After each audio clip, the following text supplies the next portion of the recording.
Okay, so hi. Hi. I'm in Buenos Aires.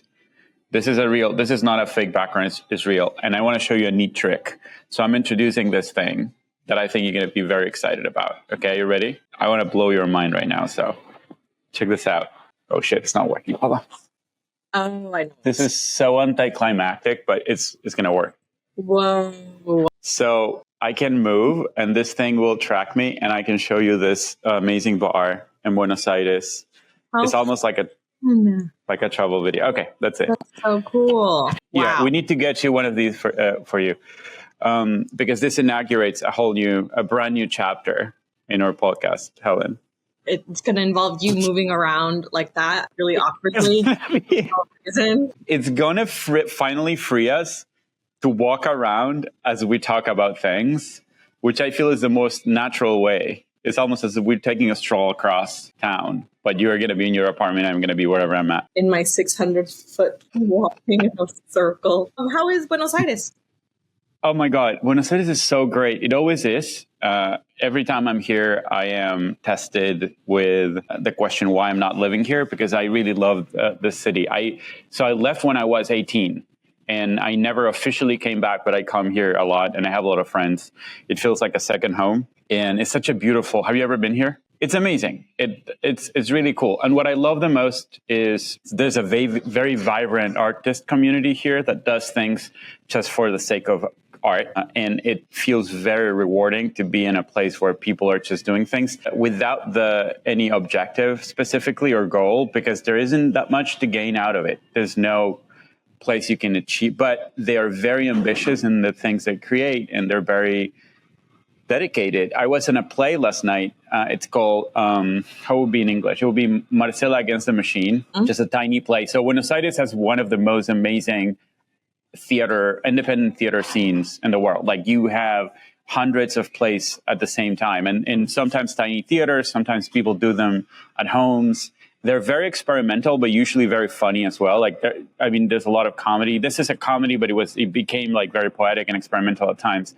But it was about many things, different age differences and generational gaps, but also a part of it was the temptation of writers, in this case a playwright, to use ChatGPT to start work, and how ChatGPT spews out things that sometimes are challengingly better than what you create, and in your discourse, how much we've been saying the same things over and over. So for so many years, that now you ask ChatGPT to do it, and it's like, oh, fuck, it sounds like us. I had a lot of fun. That's so fun. That sounds really good. Wait, you were in it or you watched it? I just watched it. Okay. I was like, wow, You're in the theater scene over there. That'd be so cool. I wrote a play in the airplane and then put it in the... No, I was just an audience member, which I love to be. And then before I left, I moderated a conversation, which was like a little bit of a podcast thing, which was adjacent. It felt adjacent to what we do about AI with two filmmakers called Paul Trillo and Najib Tarasi for Flux Festival that happened a couple of weeks ago. Najib is kind of not anti-AI, but he is very critical of AI. And Paul Trillo, he's like a prominent figure in the AI filmmaking world. He's a filmmaker on his own, right? Before he started. And they had a very interesting conversation about like the future of those tools and the hype around it, and if the hype is real or not. It was really cool. And I will post it very soon. So I don't know where, we'll see, but it's going to be available. So I'm also applying to a grant for a short film. Nice. Fund.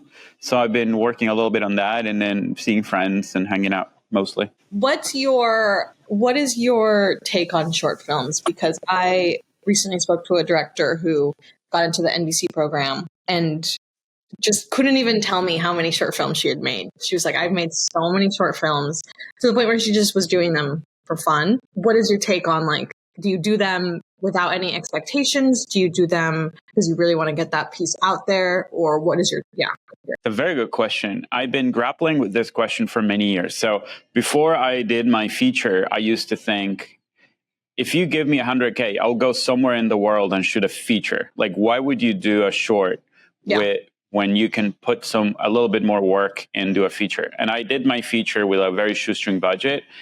And I think that was I think that thesis was not wrong. But then on time, what I thought about was the possibility of experimenting and concentrating resources into a small package allows you to be more specific about your goals on the project. So shorts in that regard are good because you probably get more production value than a feature. Now with a short, maybe you have a better shot at festivals and getting some attention. This year I was in the festival circuit with my short, and it brought me a lot of joy to do that and attention. So I think that doing it for the sake of doing it, I think is great because it allows you to create something within your means that you can practice, because it's so hard to be on set as a filmmaker. Yeah. I guess my train of thought is like, if I had the money, like you said, I would go and just do a feature because long term I want to work on features, right? But if the story lends itself maybe to more of a short form, structure, then I guess that's the only reason I would do a short film. I'd want to get that muscle flexed for feature length films, Have you ever wrote a short? I've written shorts and they're incredibly hard to write. Hard to write, which is why I'm like, should I just focus on features? Should I, set that as the goal? But so I think that as a writer, I think it took me a while to crack the code on what a short is, because I started writing features. My intuition was to cram a lot of stuff into a tiny package. That's not the way to do a short, right? Like that will ruin a short. Usually I think the key to do a good short is to keep consistency of time. So you contain it within the same moment. And then also if you have unity of location, that's another thing. You can keep focalization tight. If you keep those things in focus, and the story allows itself to be told that way, perhaps you have in your hands a short. But as soon as you start adding story and scenes and jumps of time, that becomes something that it will create a bad short, or it will become something so ambitious that will end up being 25 minutes. And what I heard over time and time again is don't do shorts that are more than 15 minutes, because the festivals struggle to program shorts. So when they have a 20, they have to cancel a 10-minute short just to put your 20. So you're immediately lower your chances to get programs. So keeping it short is important. Yeah, that's advice. The time and the length and the space and the scenes. Yeah, great. I'm curious to know what's going on with you. Well, I went into this Thanksgiving break thinking I was going to have a month off. And the day after we break for work, I get a call saying, hey, have a good week off because you're back on Monday. And I was like, okay. What? So, yes, very grateful to be working, but very much was feeling a little burnt out. And so I decided to, I had aimed to make that week of break like a work week for myself. I wanted to like get my own stuff done. I was like, instead of doing that, I'm going to take my therapist's advice and I'm just going to like shut down and just relax for a week so I can kind of recover and be ready for work on Monday. And that's what I did. I came into work with new ideas, like, episode ideas, and it was a really good week. We got off early on Friday. The showrunner was like so happy with the work that we had done. He was like, go home. So it's been a good week. I have a question. So 2 questions. But the first one is, when you say shut down, what is a proper way to relax? Is it to see friends, to go out, or is it just to be at home? Yeah, it's both. For me, it's both. Because I'll get tired of being at home and my family will drive me crazy. Then I drove to Austin and like went out with my friends. So it's definitely a combination of both. And it's a lot of TV. We were binging Sex in the City. My brother, who was had never seen the show, is obsessed with it now. He was like, Helen, please tell me that she doesn't get back together with Aiden, or like, please tell me that like Big doesn't show up again. And I was like, he is obsessed with the show. Aiden's so annoying. Yeah, no, that's kind of what I do. Just like not give myself shit for not being productive. It's so hard though, especially when you have your American mindset that makes you want to use everything for a purpose. Like everything is a mean to an end. Yeah, I know. What is people in Buenos Aires are just like have a better quality of life, I assume. I'm not sure.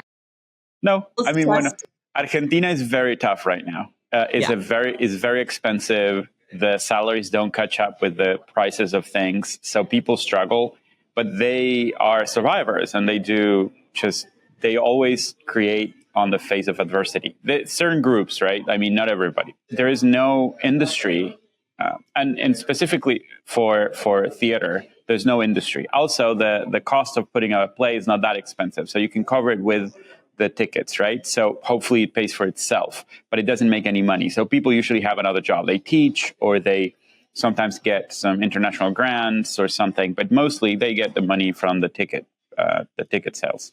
So, that is it. There are more, prestige is very important. So people who are putting good, interesting work out that is recognized by the specialized media, they get to be relevant. And so people strive and aspire to those goals more than money. But there's always a goal. There's always an ambition, I think. But and they're relentless on the way that these things are rehearsed for months, sometimes years, before they're put out. And this tiny theater, And when you go there, you can feel that the work that went into it. But I've been in other places. So I lived in Spain for many years, and Spain is different. So Buenos Aires Argentina feels more like the U.S. without money, where like people are very ambitious, even within the boundaries that I just said, right? Described as artistic expectations. But Spain is quality of life. The work is what you do to get money, to live your life. And your life is hanging out with friends, getting a beer in the bar, and just like going out, going on trips, visiting things. If you do art, you do it, but you're not too committed to it. Nobody's committed to things. With exceptions, there are great stuff coming out of Spain for a reason. But as a societal level, there's no vibrant scene of artists that are, creating. It's more specialized people that know each other, but it's not a societal thing.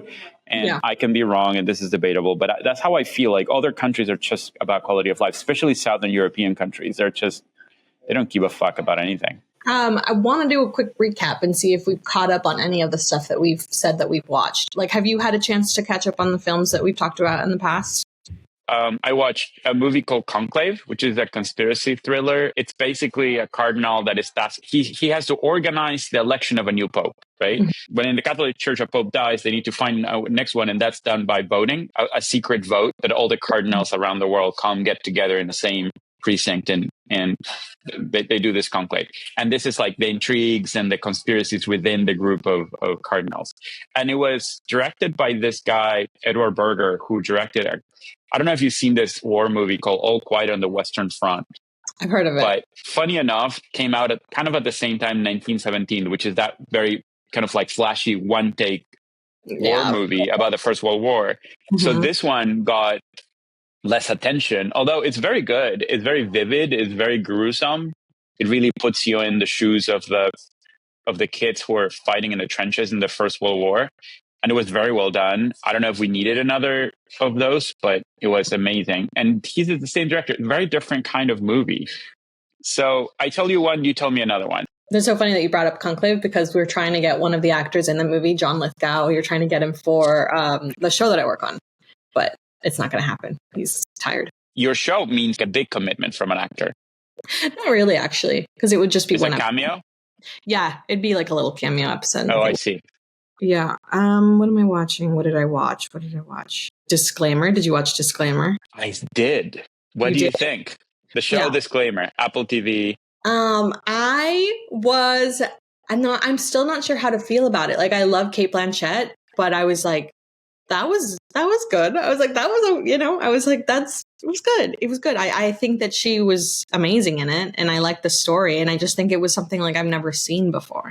I came to Disclaimer with big expectations, because it was the first TV show done by Alfonso Cuarón, who's the Mexican director I really love, in collaboration with his megastar DP Chivo Lubezki, who's done all the films that Cuarón did. And I was like, wow, this is going to be crazy.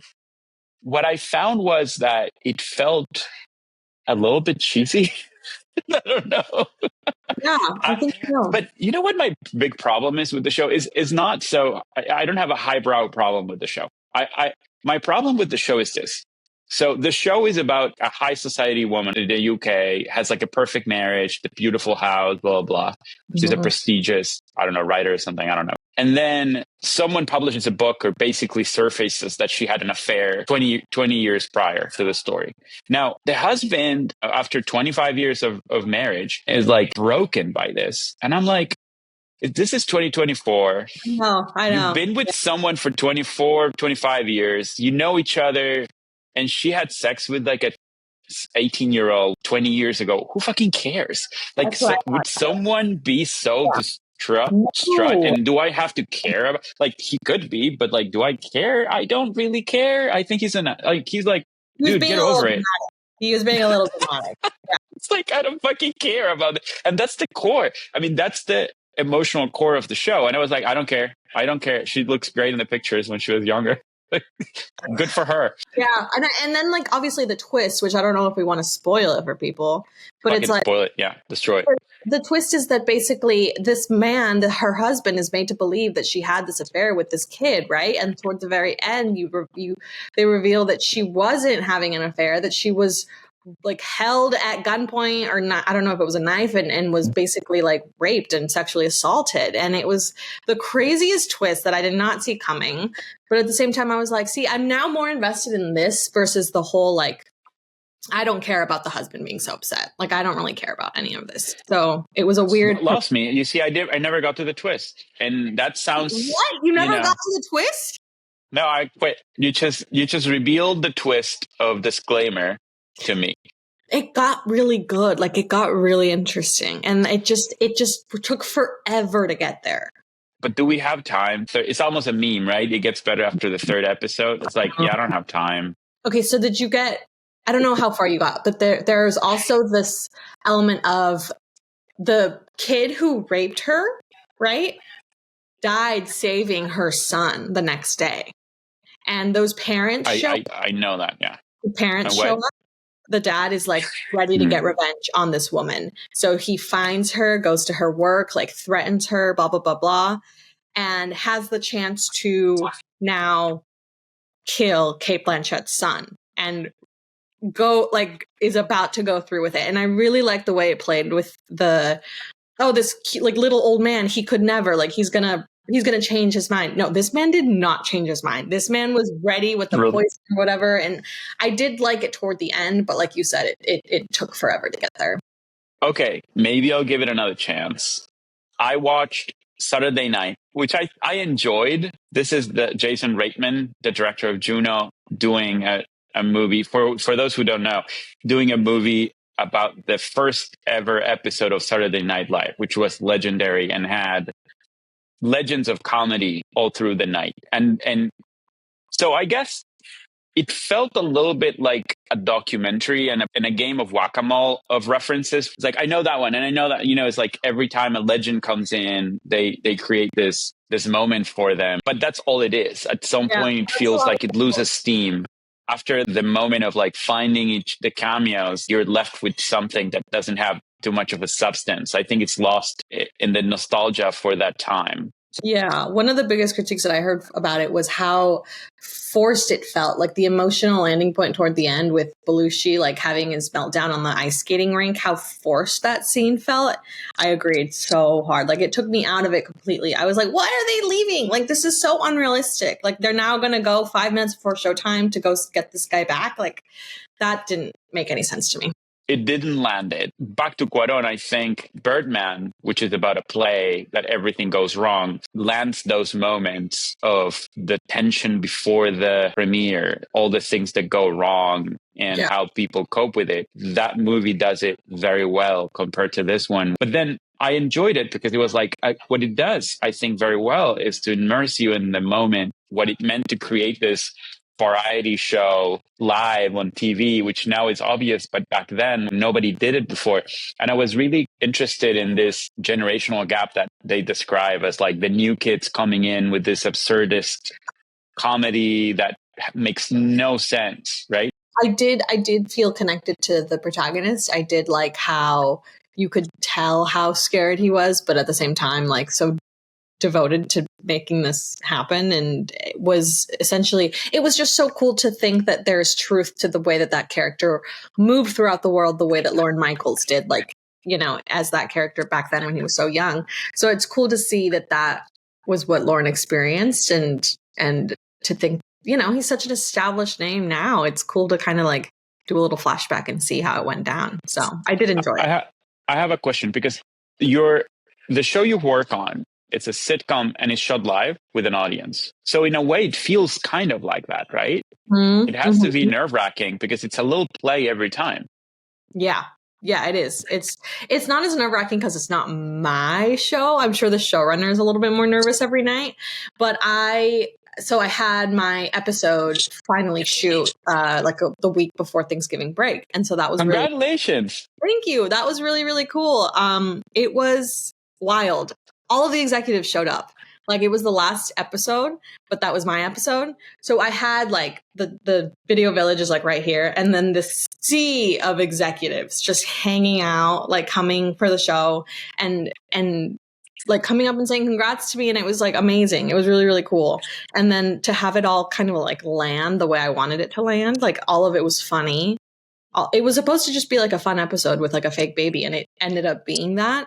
So it felt really good to kind of have that moment. But I wasn't nervous at all, because that has to be so interesting to see your writing play out in front of you, and I bet you learned so much from what worked, what doesn't. I mean, you're telling me that it was a success, which I'm glad that it was. But have you seen other writers changing things or learning from things that did not landed on stage when the thing was running? Totally. But to go back really quickly and to dispel a myth that I think not a lot of people know about the sometimes episodes, it can have my name on it, and I could have not written any of the scenes. Did I tell you this already? No. Like, my episode was my idea for the episode, and we all wrote scenes, right? Like, we all wrote it as a room together. But essentially what happens is that the showrunner has the ability, if they want to just rewrite everything. And that's not to say like what we wrote was bad or anything. It's just like part of the process. Like, in all of the drafts that you go through, the showrunner's like, well, like, he basically took everything that he basically took the scenes that I wrote and like reworked them in a way. And the reason I wasn't nervous was because none of it was actually like my writing, like it was my idea for the scenes, but I knew at the end of the day, like, I didn't write any of these words. And I think there was a point where we had like a run through, and I was so confused and perplexed in the elevator going back up to the writer's room. And I like voiced it to the writers. I was like, can I ask you guys something? I was like, why am I supposed to just pretend that I wrote this? Like, everyone's coming up to me and saying, congrats, like, oh, this is so funny. And I'm supposed to just say, okay, cool, thank you. And they're like, oh yeah, that's just part of it. Like, nobody knows that you didn't like write it. You just have to say thank you and like go along with it, because they think that because your name's on it, you wrote it. But it's not always true. And you're not going to sit there and like explain it to you the way I'm explaining it to you right now. I'm not going to say that to every single person that comes up to me and be like, hey, by the way, like, none of this is fine. So I just have to kind of like get out of there, So it's weird. But can I challenge you on that? Because in a way, you are the creator of these ideas, right? So you initiated that and you were part of the process. Sure. But I don't like to lie. I don't like to lie and be like, yeah, thank you so much. Like, if someone's like, oh my God, thank you. Like, I love that scene so much. I don't want to be there and be like, thanks, dude. Like, I actually didn't write that. Like, that feels fake to me, but I'm learning to just take it, I guess. You so don't belong in LA. Yeah, I don't. I don't know where you belong, but you know, but like, yeah, I mean, you gotta fake it more. That's LA. That's how you get along with everybody. Yeah. But I'm glad to get insight into that because I did not know that. I mean, it's a fascinating process, and yeah, it's so hard to get to accept compliments. It's so awkward. Yeah. I don't know. Like, you almost crave, I mean, I'm talking about myself, but you almost crave to be complimented on your work. And when you get compliments, you get like, you have to have this face and you're just like, so, self-conscious. We're so different. I've said this since day one. I don't crave compliments. I I I don't. am a black hole of endless need for validation. Yeah. What was I going to say? Did you watch Wicked? Did you watch Gladiator? Any of like those big movies that came out? Did not watch Wicked. Everybody loves it. I did not watch Gladiator. I watched Twisters in the plane. What'd you think? I loved it. Right? Yes. I'm not embarrassed to say. No, me neither. I think Twisters is a great movie. Lee Isaac Chung, because I went back, was like, who did this? It was done with so much care. As a director, like you're looking at the details and you go like, oh, this is a person who are really doing their homework, even though these movies are assignments for the director. But I was like, who is this person? And so I went and checked it out. And Lee Isaac Chung, he did Minari, of course. So this is kind of like a big blockbuster movie after that art house movie that did so well. This is his chance to do something in a bigger scale. And he does so well. I thought that was exciting. And I bought into the premise, which is like a weird kind of complicated premise about weather. I got to say, this is a little bit controversial, but I felt that it was a post-woke movie in that it felt a celebration of a certain America that I don't see celebrated on screen. It really felt that it was like Americana, Midwest, bull riding, celebrated without the need of forcing that into a diversity that doesn't have. It was like, okay, this is white people in middle America, and this movie is about them. It has a diverse cast, but it's very subtly integrated. It's about weather, Yes. It's timeless. I gotta say, it felt a little refreshing in a way. It felt like different. And it felt like, all right, well, maybe this is how it looks now. It's like, it's a middle ground.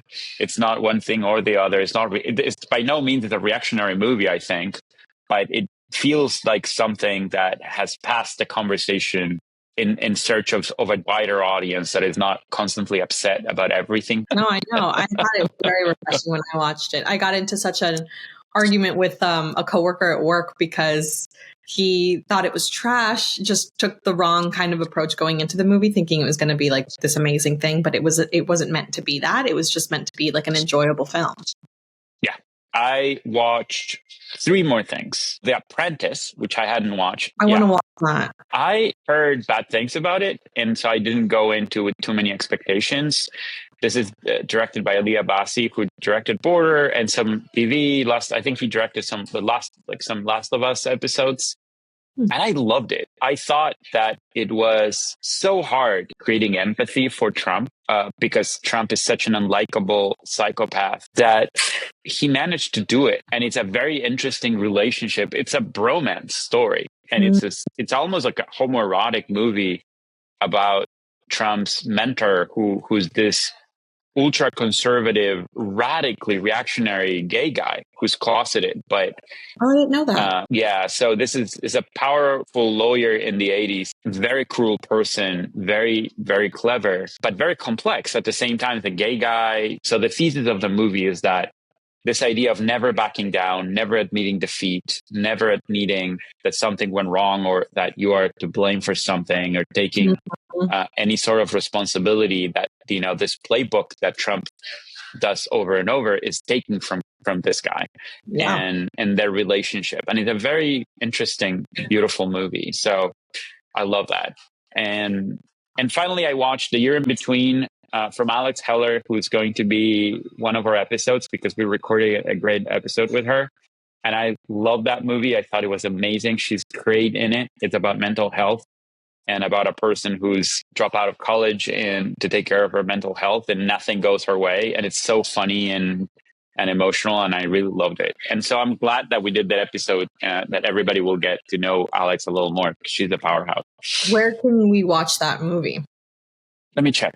Alex Heller, a movie, you can watch it for sure. Yeah. And I really recommend it. Guess who I saw the other day? I went out to eat with my friend Jackie, and on the other side of the restaurant was Nina. Nina is a director who Nico sat down with a couple weeks ago. And Nina.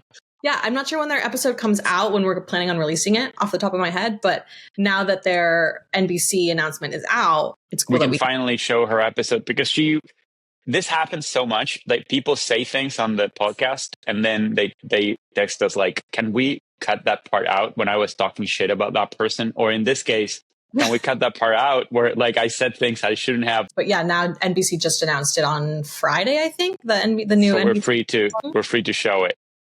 Yeah. I feel like we have so many episodes that I want the people to see that I think maybe we should start releasing them like twice a month or something. I don't know. Honestly, yeah. I mean, we can talk about the Sam Huntington episode really quickly. That's out right now on up on YouTube and Spotify. That's a great episode. Yeah. Sam's super talented, so people should go watch that. Yeah, I think that's a good note to end. Mm-hmm. People should go and after watching this, go watch the Sam episode if they haven't. Yeah, that's a great note to end on. All right, Helen. Have a great rest of your Sunday. When are you back? I'm going to be physically back on January 11th. Dang. Yeah, so we can still do more of this Buenos Aires edition Proof of Life. Yeah. Okay, perfect. I will see you virtually soon. Bye. Bye.